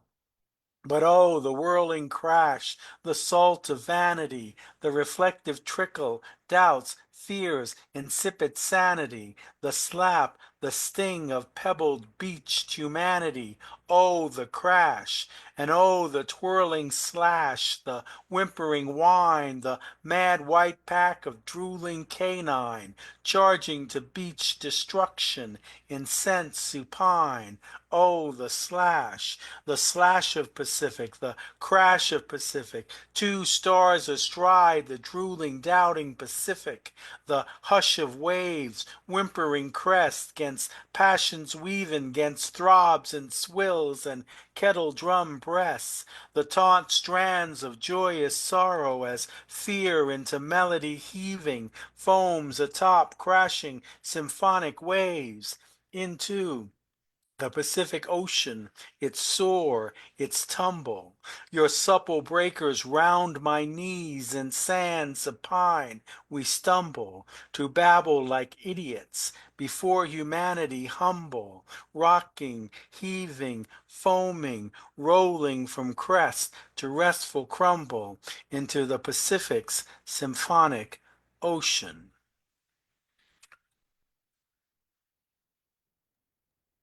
Yeah, that's the ocean. Oh, take us anywhere. Well, thanks. I'm going to do one more. My poetry collection is titled The Black Odyssey, and it's not only structured after Homer's Odyssey, but there are numerous poems in it that reference Odysseus or Ulysses and Greek mythology and so on. Um, that one was called Undertow. This one is called Low Tide. It's the point where Odysseus arrives back in Ithaca, but is warned by Athena in disguise that if he were to go into the city, he'd be slaughtered. So he dresses like a beggar, disguises himself as a beggar, and goes into his city. Awash, ashore, wet brown Ithacan sand caked, flaking from salt-bleached sunburnt skin, chest heaving sighs for Poseidon appeased, seaweed strapped about bruised wobbling knees, slap of brine-scented foamy sea, slashing blistered travel-tested feet.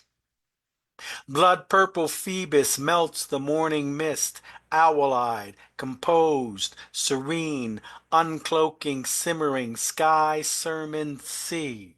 Flaming hoofbeats of chariot steeds atop white splashing gull crying waves of moon deserted day.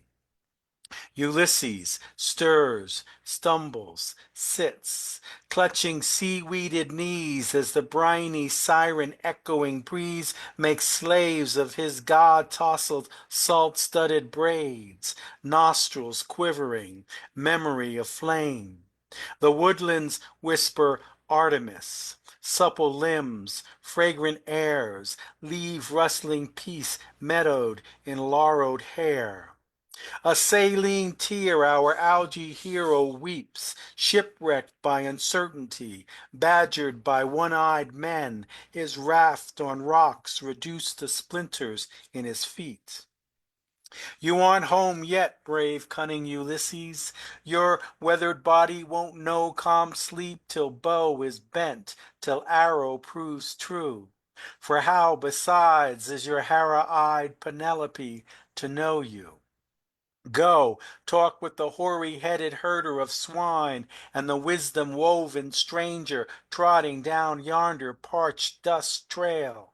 Gain that goddess's sympathetic ear, for the face you bear is not the face your widowed wife looks to, is not the face her dreams wear.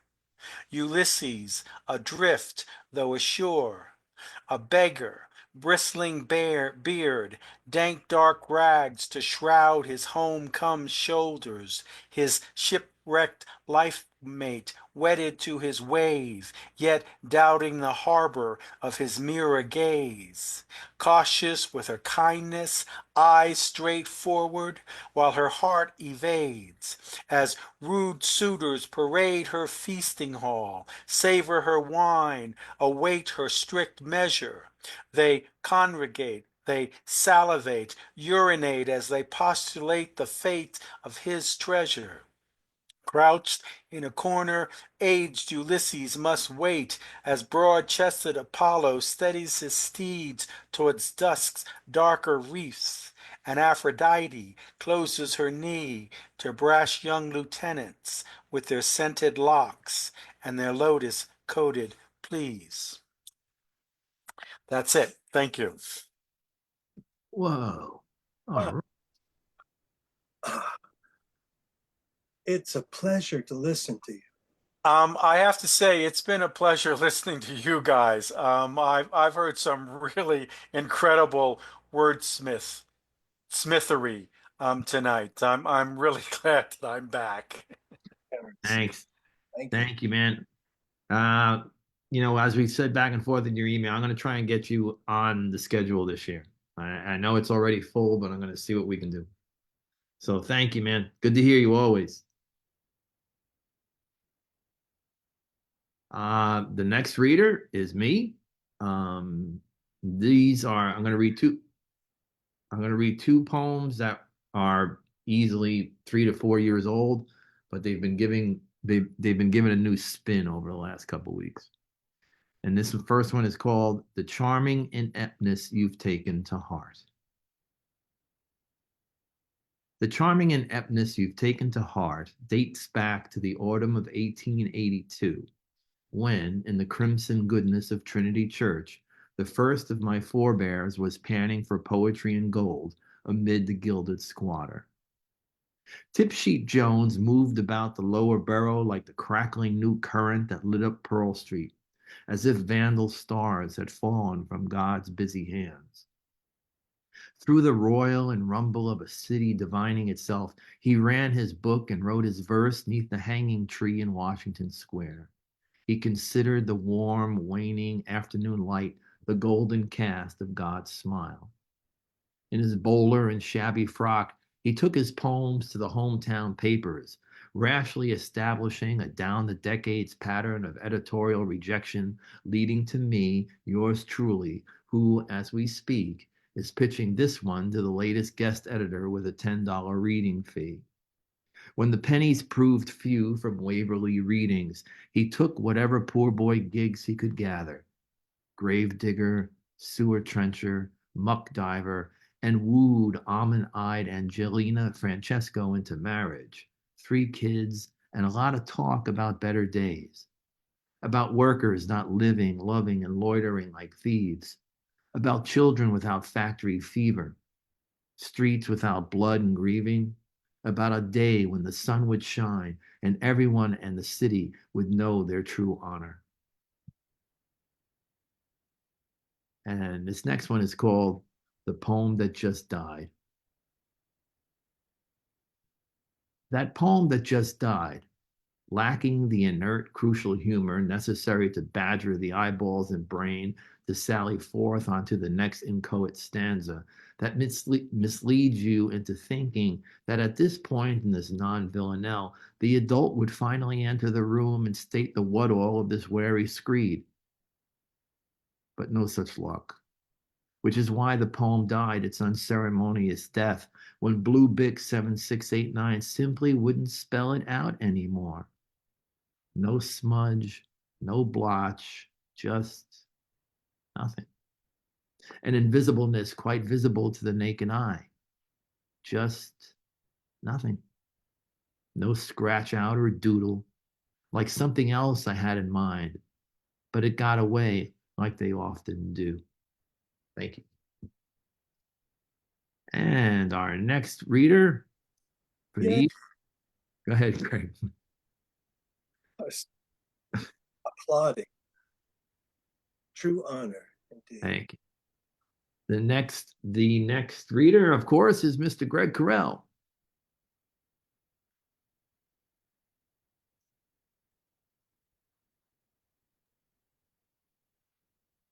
Okay.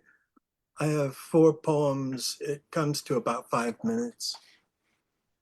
These are all poems I've written in the last brief period. First is called "Get Right." Oh, mama, I can't get it right. Every good deed I do, it's not enough. I burn from the middle. Waxy yellow build up. My melt is all you see. Fiddly-dee. But if we shed waxy skin, reveal the light within, burn through, tear away dull, false notes, we blind each other. Is that okay? Oh, mama, let me inhabit this line. Every note is a word. Busy fingers turn sound into sentences. Get down without let up. Our wick is God's compassion. And hidden within is my muscle up, getting inside out. Sounds cascade, jump and crash, blinded by sparks from holy noise. Oh, mama. Oh, water women, women, hear me. Oh, universe, all items and souls, landscapes and hot balls of plasma, inevitable ant-like humans infesting the thin carboniferous layer, oxygenated. Please, mama, one line at a time. Otherwise, our eyes would fry, our souls congeal, blaze and blow, but blind us slowly. Oh, make us love your heat.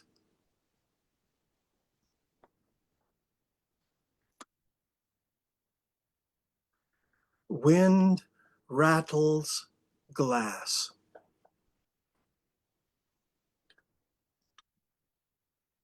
Listening to bloody warblers, reading how habit hides the universe. I don't remember this body of mine, but I know my habits and you are one. Here's another. In the diner in 1973, I felt his left collarbone break under my right hand.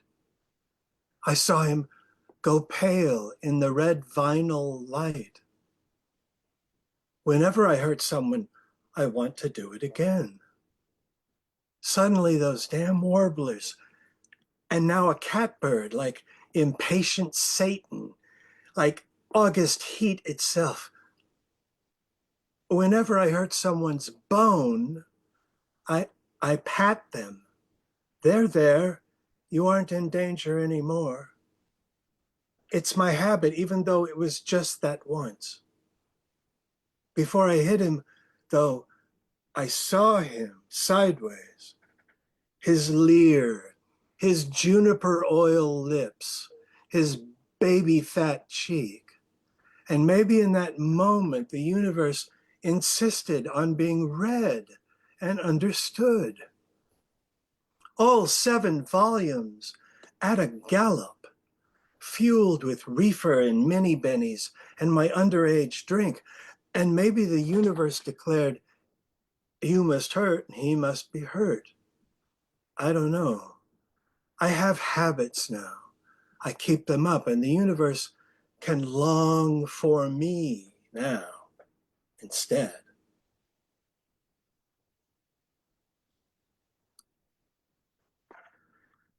This is called my penis. My penis is squished into my drawers.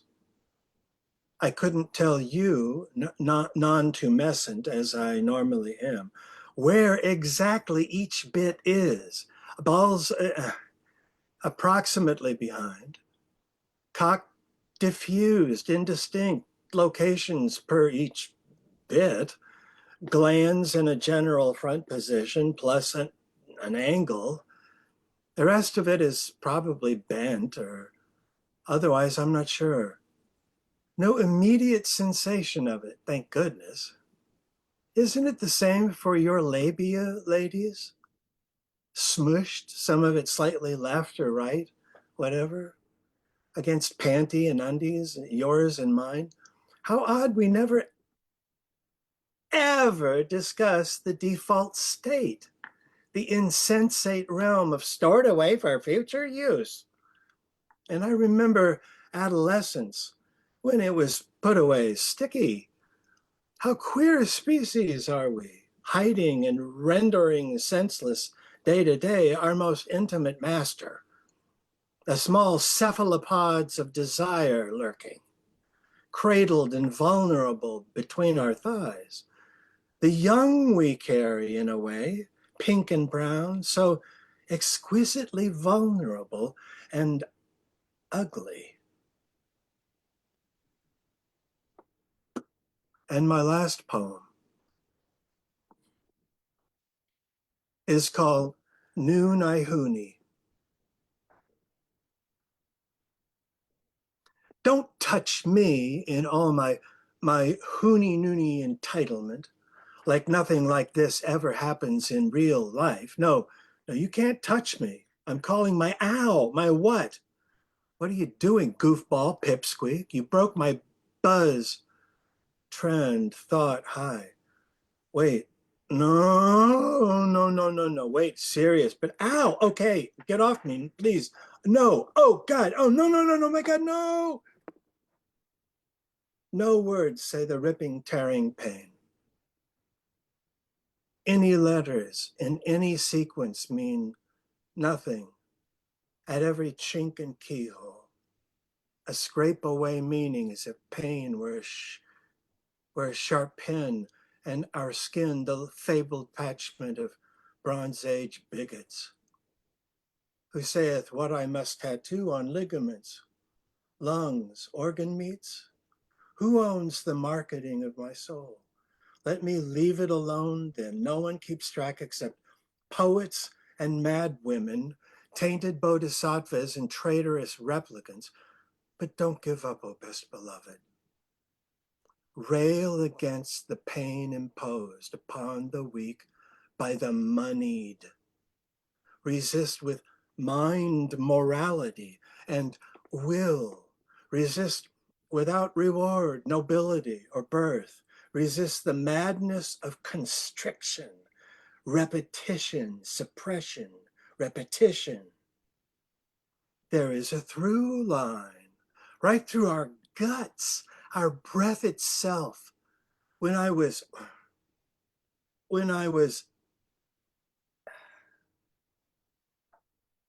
raped and toyed with,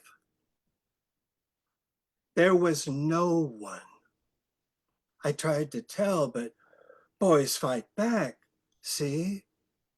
You fill it in, right? Real men, I mean, or if you didn't really want it, they would have just beat you up unless did you? Resist the oppression of cults, of cultist belief, the dogma of redefinition.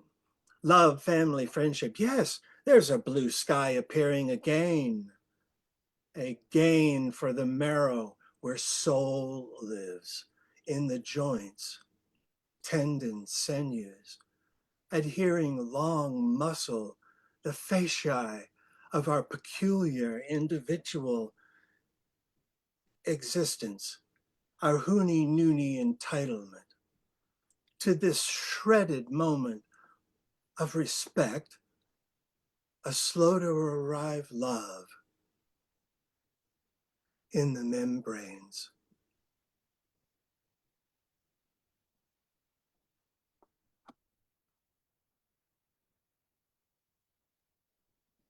Well done.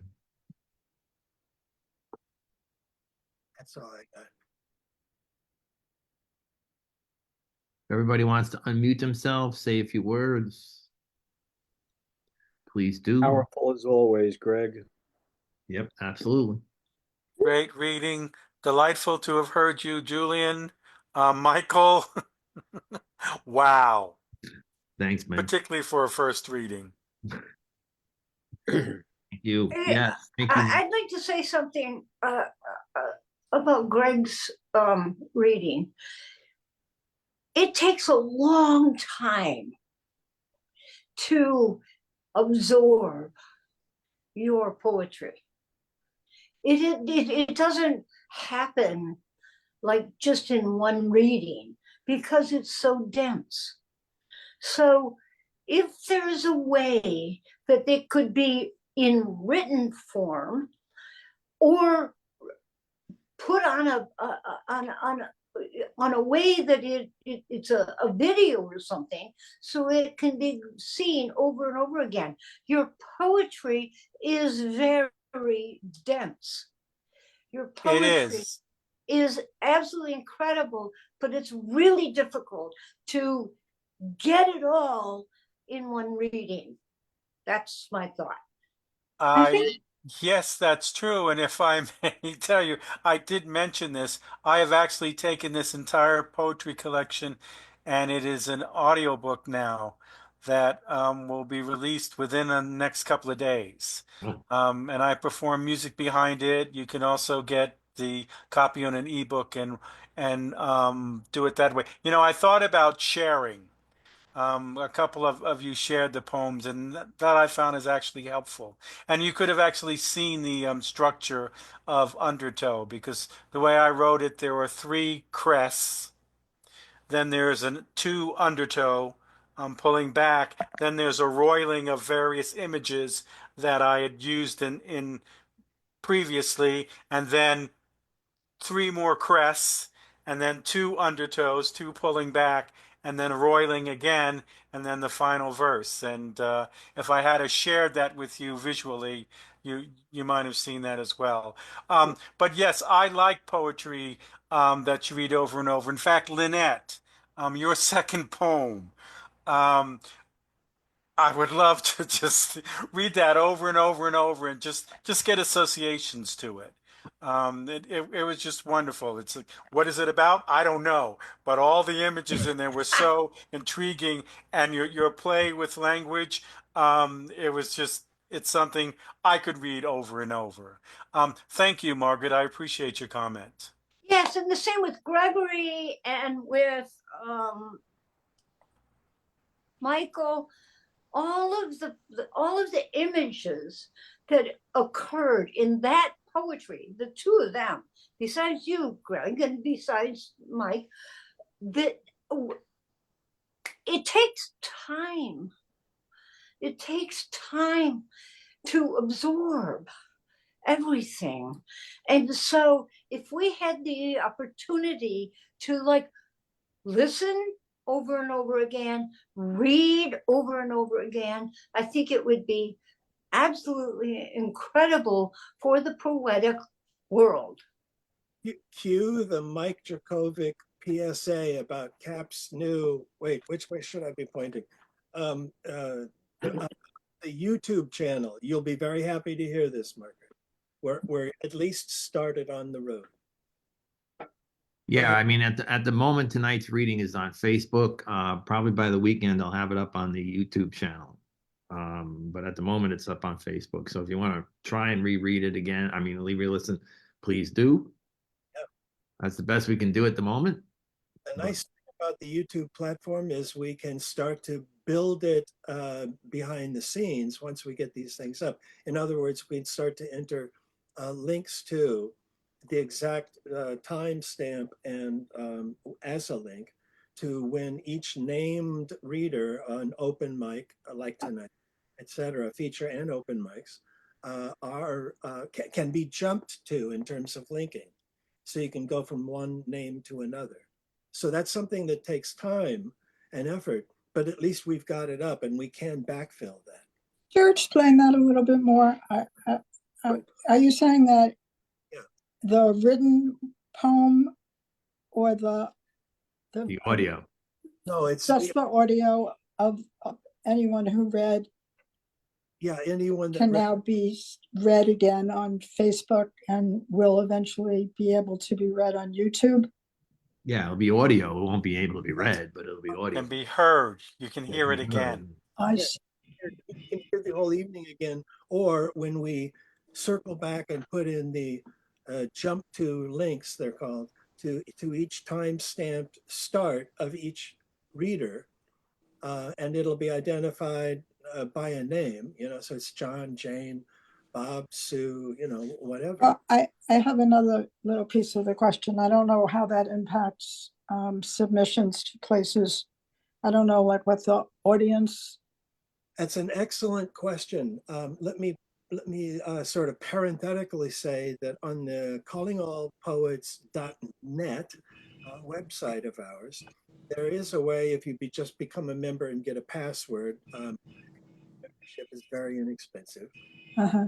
Post anything, they're behind the privacy wall, right? Now we're posting these to the public. So advisory, if we saw your poem like we did for yours, Julian, we can edit out you. If you decide that that constitutes a risk for having this published, the piece that you wrote. Where people post more fluid kind of things or indirect things where you don't actually see the text of the poem, I suppose that wouldn't matter. But mostly when people share, they're sharing the text. So we're in a gray area and I don't have a definitive answer. I would say the erring on if you're still looking for a first publication, send me an email. I'm putting it back in the chat again here. And help Mike and I will take a look at the master file and do whatever we have to do to protect everybody. Go Yeah. like a weird whole frontier, isn't it? I am going to need to go to get to another Zoom reading, but I wanted to mention, Margaret, on YouTube, Seth and Art Compost. I've posted like 73 different performances, some of them mine, some of other Denver poets, but you can go there and then you can listen to something over and over if you wish. Seth and Art Compost. And as I said, I need to go because I want to catch another reading. So Happy everyone holidays, man. enjoyed this tremendously. You all have a great holiday. You And too. look Take care. forward to seeing you in the next year. Thank you. Greg, I just wanted to say I love the theatricality of your poetry. I really enjoy the theater of it. Yeah. I've written plays. I had Mm. 2 things done off Broadway, short plays. And I belong to an on and off again theater lab up here in the Hudson Valley.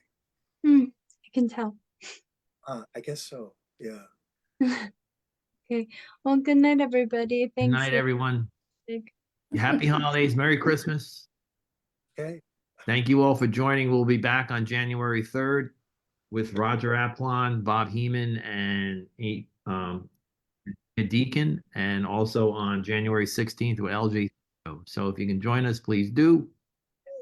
So Greg, I did send Thank you I just very, sent you, very much. I would What rather, a wonderful end of I sent you year. a message in the chat. Thanks, Mickey. Thank you. All right. Thanks, everybody. Good evening. Night. Take care, Good night. Linette. All right. Bye, Mike. Thanks, Greg. How to end it.